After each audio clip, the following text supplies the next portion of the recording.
V tej objavi ti pokažem, kako lahko na posamezni strani ali na posameznem prispevku spremeniš barvo besedila ali dodaš ozadje.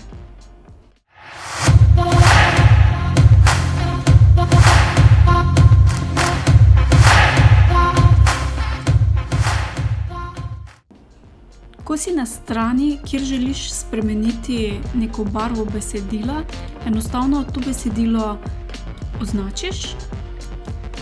Označiš v bistvu lahko samo del ali pa celoten blok tega besedila.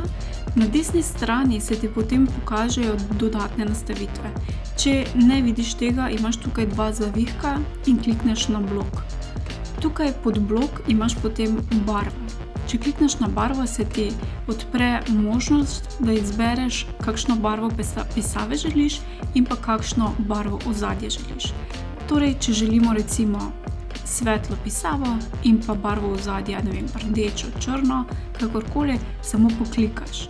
Če želiš čisto neko svojo barvo, klikneš na barva po meri in pa izbereš ali vpišeš barvo, ki jo želiš.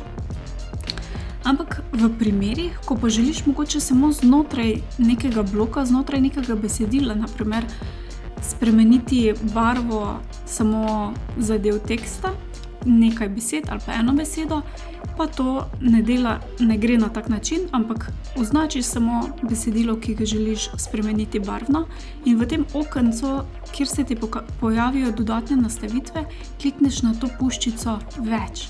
In tukaj se ti potem odprejo dodatne nastavitve, med njimi je tudi barva pisave. In če klikneš na barvo pisave, lahko spet zamenjaš barvo pisave, izbereš te, ki so že prednastavljene, ali pa izbereš barvo po meri.